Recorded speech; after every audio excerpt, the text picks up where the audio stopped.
This video is brought to you by Squarespace, the all-in-one website platform. More about them later in the video. Welcome back to Biographics. I'm your host, Eric Malachite, and today's script was once again handled by Radu Alexander, so be sure to show him some love in the comments as you deploy your likes, subscribe to the channel and ring that bell if you haven't, and share this video with someone who loves learning about historical figures.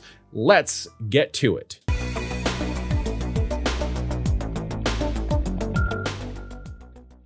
Seth Bullock is a true Westerner, the finest type of frontiersman. Those are the words of President Teddy Roosevelt, and there were few people on Earth for whom he had greater respect. That was a two-way street, as Bullock was one of Roosevelt's most ardent supporters, and the two developed a strong friendship during the last 2 decades of their lives. But let's be honest, Seth Bullock is mainly remembered for one thing: Deadwood, and the role he supposedly played in taming a wild and lawless land and turning it into one of the most thriving towns on the frontier. But let's see how much of that reputation is truly deserved.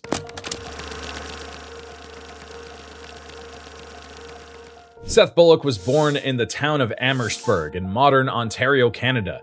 His date of birth is a little uncertain, but the most common version claims it was July 23, 1847. His parents were George Bullock and Agnes Findlay. The family history describes Seth's father as an irascible, retired major in the British Army, who was a somewhat testy, strict disciplinarian, while his mother was the exact opposite, a sweet-natured, docile Scotchwoman. There is not much information on Seth's childhood. The family moved around a bit, eventually settling in Michigan, where he met his future wife, Martha Eccles. If you're familiar with the Deadwood television show, this is where it took a significant departure from reality. While TV Martha was supposedly the widow of Seth's brother and Bullock married her out of a sense of duty, the real Seth and Martha were childhood sweethearts. Teenage Seth tried running away from home several times. When the American Civil War broke out, he attempted to enlist in the Union Army several times, only to be rejected due to his young age. Eventually, when he turned 18, Bullock left home for good and made his way to Helena, Montana. There were two things that interested young Bullock: business and politics. When he reached Montana, he tried his hand at both. He partnered with a man named James Gosling and opened a retail and wholesale grocer together. Bullock discovered that he was a good auctioneer, but that he didn't like the constraints of working in a store. Therefore, after a while, he dissolved the partnership and became an independent auctioneer to have the flexibility of traveling wherever and whenever he pleased. From an early age, Bullock adopted a business mantra that he would maintain throughout the rest of his life and would turn him into a pivotal pillar of the town of Deadwood. His idea was that if the local community thrived as a whole, then the individuals in that community would also prosper. To move said community, Seth Bullock entered politics and quickly became a promising up-and-comer in the Republican Party. In 1867, the 20-year-old Bullock tried to win the Republican nomination for the territorial legislature. He didn't get it, but that did little to dampen his spirits, so 4 years later he tried again, and this time the Republican Party nominated him for the territorial council, and he won, serving his term between 1871 and 1873. Bullock tried to accomplish several things during his time on the council, such as moving the capital from Virginia City to Helena and building a railroad between Montana and Utah. However, the highlight of his term was his effort to create Yellowstone National Park. The park was indeed established on March 1, 1871, after President Ulysses S. Grant signed into law the Yellowstone National Park Protection Act. Yellowstone was the first national park in the country, so naturally having anything to do with its founding would have been like a giant peacock feather in Bullock's hat.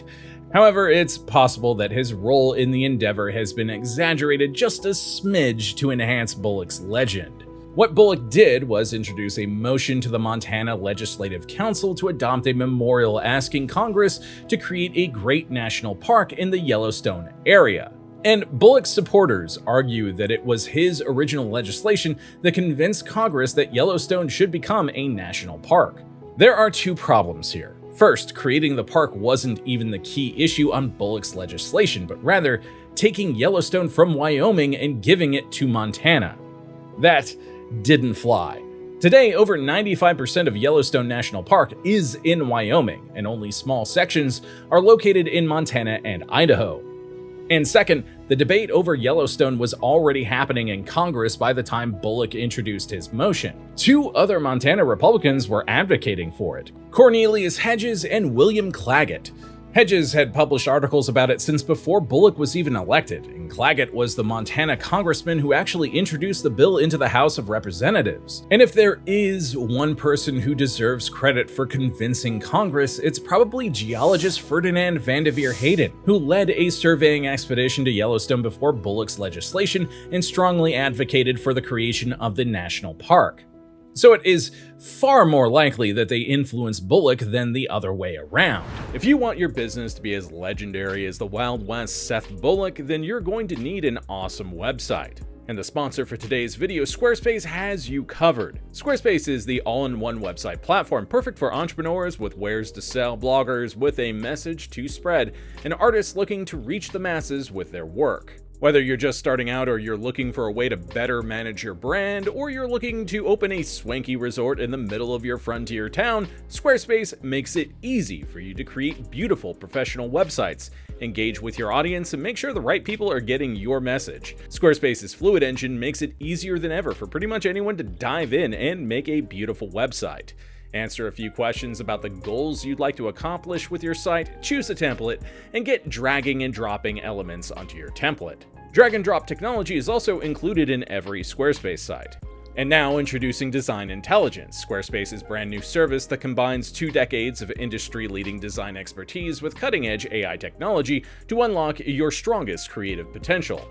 Design Intelligence empowers anyone to build a beautiful, more personalized website tailored to their unique needs, and craft a bespoke digital identity to use across one's entire online presence. Best of all, if you're selling stuff on your website, you'll be able to offer a simple yet seamless checkout experience with Squarespace's powerful tools. You'll be able to accept credit cards, PayPal, Apple Pay, and in eligible countries, offer customers the option to buy now and pay later with Afterpay and ClearPay. Ready to get started? Check out squarespace.com for a free trial, and when you're ready to launch, go to squarespace.com/biographics to save 10% off your first purchase of a website or domain. Now back to the video.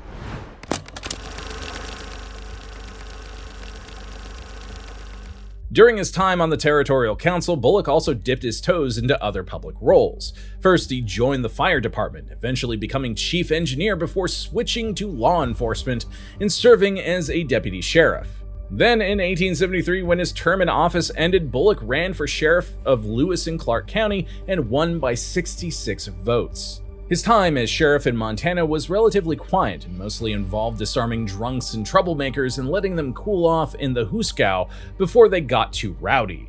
There is a notable exception to this, however. In 1875, Sheriff Bullock presided over the first hanging in the Montana Territory, the first legal one anyway. An angry mob, however, didn't feel like waiting, so they charged the jail in Helena to do the deed themselves. But Bullock was determined to see justice get served, not vigilantism. So, armed with his trusty 6-shooter, he kept the crowd at bay with one hand and hanged the convict himself with the other. The story was recreated in the very beginning of the Deadwood show to give the audience an impression of Seth Bullock's character.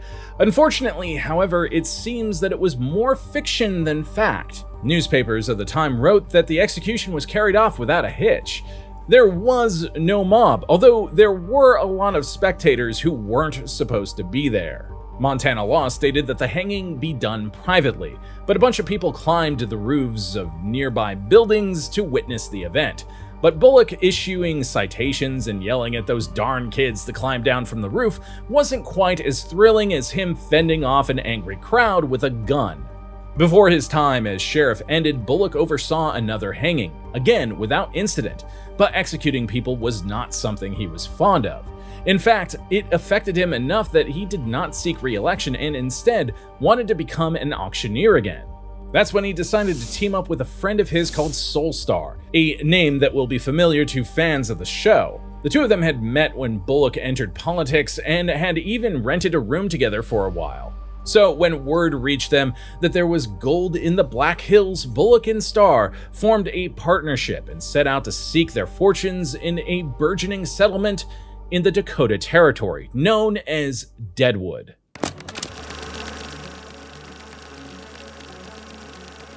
Bullock and Starr set off for the Black Hills in the summer of 1876, embarking on an extremely perilous trip that took several weeks to complete. The Great Sioux War was in full swing, and Custer's last stand had just happened a couple of weeks before the two left Helena. So, the chances of an ambush were high. But Starr and Bullock arrived safely in Deadwood sometime in early August, and unfortunately, we have to bust another myth involving the legend of Seth Bullock, his relationship with Wild Bill Hickok. The show presents Bullock and Hickok becoming friends and temporary allies shortly before Hickok's untimely demise at the hands of the cowardly Jack McCall. They even shot a guy together, which in Wild West times instantly made you BFFs.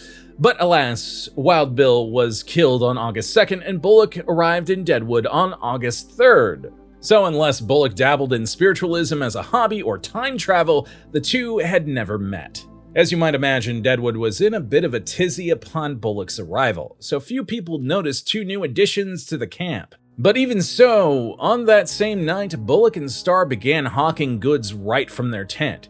Pans, picks, shovels, axes, rope, dynamite, even chamber pots, everything a miner would ever need. The two came well supplied. The very next day, the two business partners purchased an unfinished building on the corner of Main Street and Wall Street, the future site of Starr and Bullock Hardware, as well as an auction, commission, and storage house. The two intended to operate the business similar to how Bullock had done in the past. Starr was the inside man, aka the guy who ran the store day to day, while Bullock was the outside man who ran the auction house and handled the general schmoozing with the Deadwood community. A month after Bullock had settled in Deadwood, he wrote to folks back in Montana to tell them about things. He was happy that Deadwood was a booming mining town, but worried that it could get easily oversaturated. Already there were 21 grocers, 11 clothing stores, and 27 saloons in town. But fortunately for him and Starr, only 2 hardware stores, so it seems like they picked the right trade. What really concerned him was the level of violence. Even for a frontier town, Deadwood was a lawless land. Bullock wrote, "We have no law and order, and no prospect of either. Several murders have been committed and nothing done." This disturbed Bullock more than other residents of Deadwood because by that time he had married Martha Eccles and already had a baby together named Margaret. He didn't bring them along because he wanted things to get settled a bit first. He also didn't want to leave them behind in Helena alone, so for the time being, they were living with Martha's parents in Michigan. By the way things were going, it didn't look like Bullock would send for them anytime soon. Not unless he did something about it.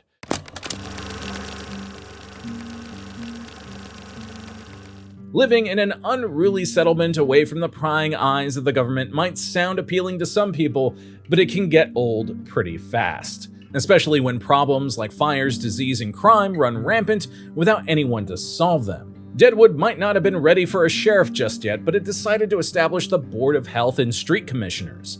It had 5 members, and even though he had only been in Deadwood for a short while, Seth Bullock was one of them. It seemed that his reputation in Montana had preceded him, and many miners from that area trusted him. The board's first priority was to build a pest house away from the camp for sick people, especially since there was concern over a smallpox epidemic. Of course, something like that costs money, so the miners agreed that the board could request contributions from the inhabitants of Deadwood. Those who refused to contribute risked being kicked out of camp, or even worse. The board lasted less than a month before people admitted that it still wasn't enough. There were social, political, and legal issues that an ad hoc group with no real authority simply couldn't handle. Elections were set for September 11th, 1876 to vote on the formation of a local government and to elect the necessary city officials. Come election time, the people cast over 1,000 votes in favor of forming a city government, with only 57 votes again.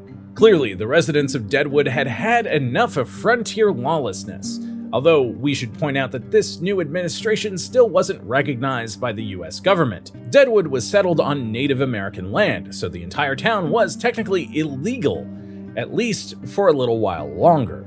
Solstar was elected to the city council, and Seth Bullock, wasn't elected to anything. Bullock is often touted as Deadwood's first marshal, but that's not true. It was a guy named Isaac Brown, who only held the job for a few weeks before he was killed while traveling. The truth is that Bullock didn't run for anything. He didn't even stay for the elections. He left Deadwood and was gone for almost half a year. First, he went to Tecumseh, Michigan to spend time with his family, and then he traveled to New York City to secure merchandise for the store such as tea, whiskey, and cigars. While Bullock was away, the US government engaged in one of its favorite pastimes of the day, screwing over Native Americans. The Black Hills region belonged to the Sioux, but it was simply too rich to let them keep it. Therefore, in February 1877, Congress removed the Black Hills from under Native American control and created 3 new counties in Dakota: Lawrence, Pennington, and Custer, with Deadwood becoming the seat for Lawrence County. With 3 more counties, Dakota Territory Governor John Pennington had to appoint some new officials. For the position of Lawrence County Sheriff, he wanted someone with experience in law enforcement who also had connections to Deadwood. Enter the perfect candidate, Seth Bullock. And the fact that the two were pretty chummy together didn't hurt either.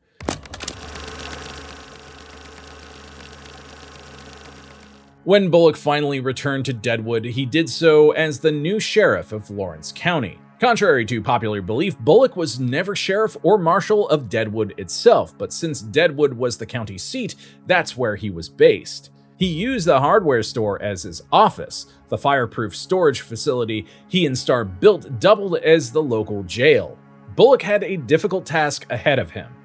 Deadwood's population was constantly on the rise, and so was the crime rate. He took his job seriously, but we can best describe his tenure as sheriff as a mixed bag. Bullock was good with the day-to-day problems. He hired 8 deputies to help police the county and also organized a night watch to check for fire hazards. He routinely investigated claims of theft and burglary, but allowed most fights and arguments to play themselves out, only interfering when the fighting spilled into the streets or someone, drew a gun. Bullock never killed anyone during his time as sheriff, managing to defuse most tense situations just with his presence and a few stern words. We'd like to tell you some stories about Bullock's run-ins with his most notorious adversary, the proprietor of the den of infamy known as the Gem Theater, Al Swearingen. Alas, such tales have not been preserved for posterity. As much as Bullock wanted Deadwood to become a safer, cleaner town, there were plenty of others who liked it nice and sleazy. The real Al Swearingen had enough connections and alliances that he was able to operate his business unimpeded from the law.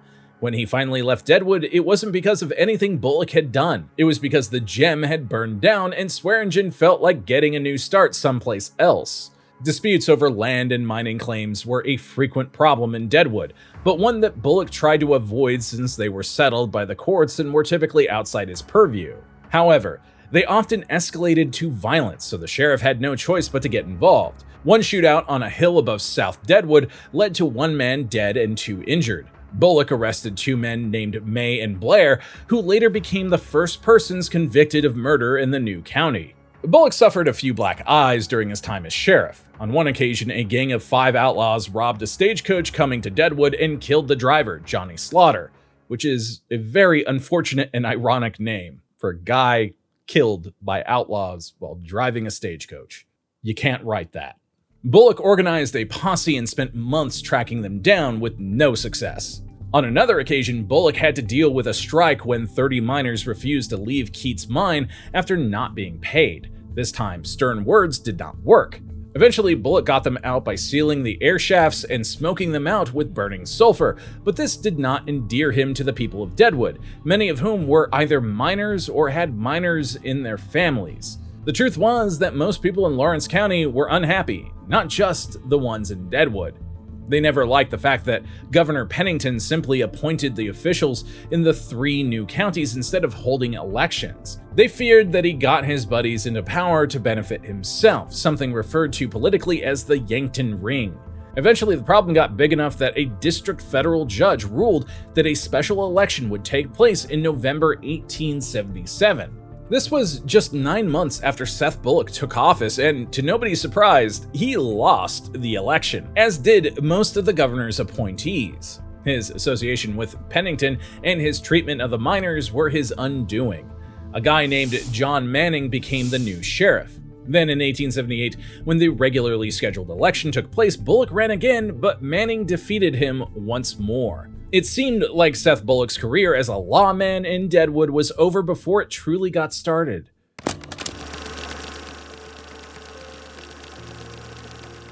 Although it seemed like Deadwood didn't want Bullock anymore, the feeling was not mutual. In fact, Bullock and Sol Star were two of the very few characters featured in the TV show who remained in town for the rest of their lives, always trying to help it grow.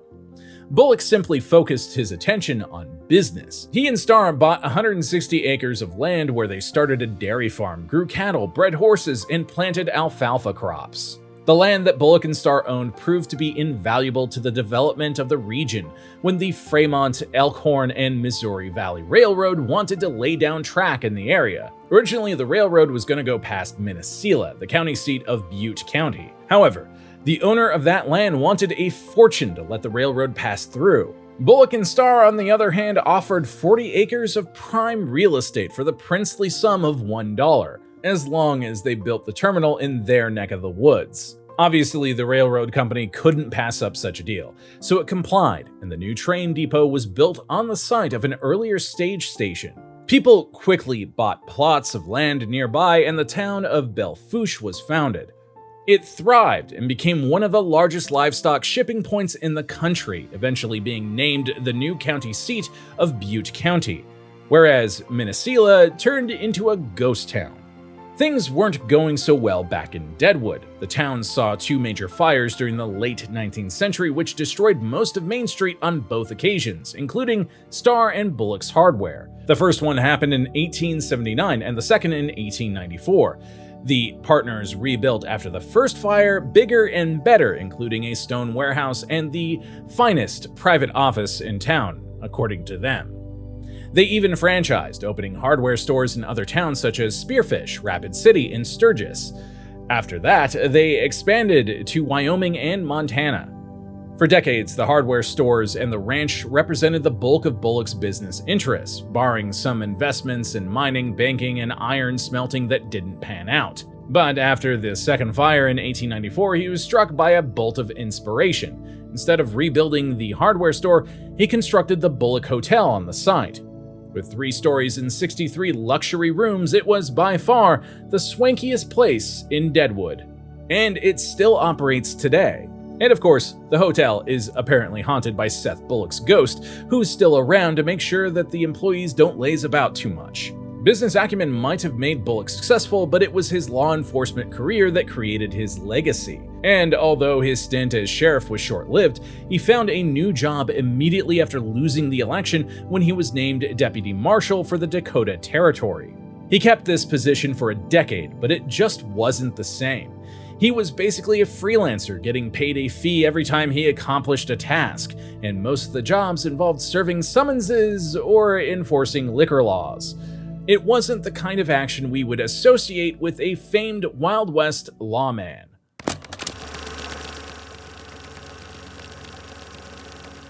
While his deputy marshal gig might not have been anything to write home about, Bullock did have one more memorable stint with law enforcement, thanks to his most iconic friendship with none other than President Teddy Roosevelt.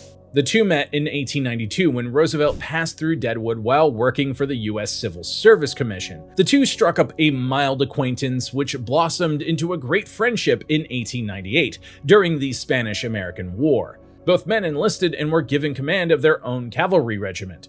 But while Teddy's Rough Riders achieved fame and glory and turned Roosevelt into a war hero, Bullock's Troop A never got the chance to earn a cool nickname because they were still training in Georgia when the war ended. Bullock might not have seen any action, but it was the thought that counted, and it cemented the friendship between him and Roosevelt. In 1900, when Roosevelt was campaigning as William McKinley's vice president, Bullock accompanied him on the campaign trail in the Dakotas and Montana. Then in 1905, when Roosevelt was elected president in his own right, Bullock organized a group of cowboys known as Bullock's Brigade to ride during Roosevelt's inaugural parade. Fun fact, this group included Tom Mix, who went on to become a popular star of silent westerns.